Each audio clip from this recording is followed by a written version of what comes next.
Hi, my name is Sanjita and I am from Faridabad. So हम लोगों की जर्नी मेदांता में स्टार्ट हुई basically from the month of August. मेरे एक बहुत प्यारी सी ब्यूटीफुल सी डॉटर हुई है। बहुत ज़्यादा सपोर्ट मेरे को मिला डॉक्टर नेहा गुप्ता से, मेंटली भी बहुत ज़्यादा, क्योंकि it was a very high risk pregnancy. So she has supported me a lot because I have to travel from Faridabad to here. So she used to do video consult also with us, and whenever we try to approach her she was always there. Basically मेरे को diabetes है, as well as pregnancy के time में thyroid भी आया, BP भी मेरा high रहने लगा। तो उन सबको मैनेज करना was a bit tough with the pregnancy itself।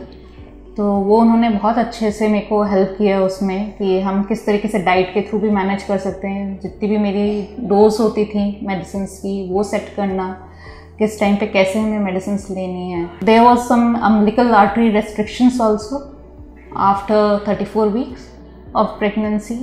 तो उसके भी उस टाइम पे भी she has suggested that we should go ahead with the caesarean at the 36 week itself. And बाद में जाके और भी थोड़े इश्यूज आए, बाइल एसिड भी इंक्रीज होने लग गया था। फाइनली अब I am having a beautiful girl and we are very happy. Hi, my name is Rahul. मैं और मेरी wife Anjita last year doctor Neha Gupta के पास प्रेगनेंसी काउंसलिंग के लिए आए।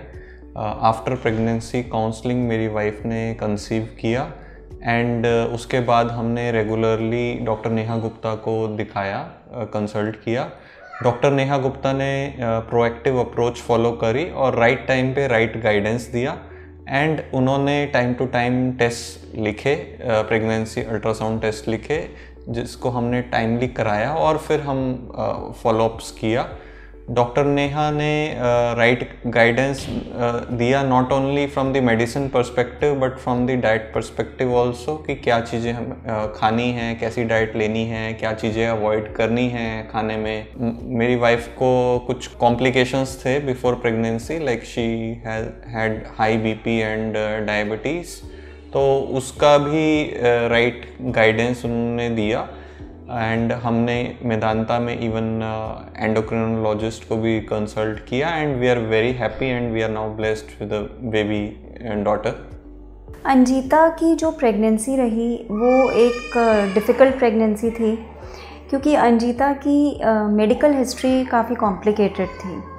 इनको एक बहुत ही सिवियर अक्यूट पैनक्रियाटाइटिस का अटैक हुआ, जिसके कारण ये हॉस्पिटल में she was admitted for almost 45 days. She was in a very serious condition और उसी दौरान इन्हें डायबिटीज़ भी डेवलप हुई, हाई ब्लड प्रेशर भी डेवलप हुआ। ऑल्दो ये अटैक 2 years पहले हुआ था, लेकिन the severity of her medical problem and the long stay in hospital, उसके कारण इनको मेंटली भी बहुत इम्पैक्ट पड़ा। इनका न्यूट्रिशनल इंटेक पैनक्रियाटाइटिस की वजह से बहुत लिमिटेड हो गया। She lost a lot of weight and इन कंडीशंस में she actually conceived and that is when she came to me for the first time.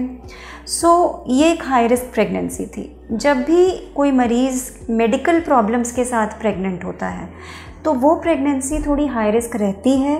क्यों? क्योंकि ये मेडिकल कंडीशंस प्रेगनेंसी में और ज़्यादा एग्रावेट हो सकती हैं, पहली चीज़। और दूसरी, कई बारी इन मेडिकल कंडीशंस के कारण माँ की बॉडी पे असर पड़ने लगता है। और तीसरा, इन मेडिकल कंडीशंस के कारण बच्चे की ग्रोथ पे भी असर पड़ सकता है। हालांकि ये गुड़गांव में नहीं रहती हैं और ये बाहर से आती हैं, लेकिन क्योंकि ये एक टर्शरी लेवल हॉस्पिटल है और यहाँ पे केवल ऑब्स्टेट्रिक्स ही नहीं, गैस्ट्रोएंटरोलॉजी का भी डिपार्टमेंट है और हर प्रकार की क्रिटिकल केयर की फैसिलिटी अवेलेबल है। So she felt safe in this institution and that is why she chose to come here. और प्रिसाइजली इसीलिए हम लोग इस अस्पताल में इस प्रकार के हाई रिस्क केसेस को मैनेज भी कर पाते हैं, क्योंकि हमारे पास अलाइड डिपार्टमेंट्स की भी कंसल्टेशंस लेने की सुविधा उपलब्ध है। सो कंबाइंड केयर चला पूरी प्रेगनेंसी में। It was a multi disciplinary care with the endocrinologist, with the gastroenterologist and my self. और हम लोग नियमित रूप पे इनको देखते रहे, ध्यान में रखते हुए कि हर एक पैरामीटर, इनके लिवर एंजाइम्स, इनके ultrasounds periodic to assess the growth of the baby, sugar का कंट्रोल, बीपी का कंट्रोल, नियमित रूप से हम इन्हें देखते रहे। अंजिता का भी अपनी तरफ से बहुत बहुत अच्छा कंट्रीब्यूशन रहा, because she followed every advice given to her to the T. She was very organized and meticulous in keeping home records of her blood sugar and her BP. So मरीज़ की इन्वॉल्वमेंट भी उतनी ज़रूरी हो जाती है ऐसे केसेस में टू ऑप्टिमाइज़ द आउटकम जितना डॉक्टर का एडवाइस इम्पॉर्टेंट होता है। और क्योंकि दोनों ही चीज़ें साथ साथ चली, we had a good outcome. We could even in such a high risk case हम 36 वीक्स तक पहुँचे और फिर हमने इलेक्टिव प्लान्ड तरीके से एक सिज़ेरियन डिलीवरी करी और एक बहुत ही प्यारी 2.5 किलो की बेटी पैदा हुई है उनको। So she is very happy and I am also very happy कि हम उनकी हाई रिस्क प्रेगनेंसी में उन्हें एक अच्छा आउटकम दे सकें।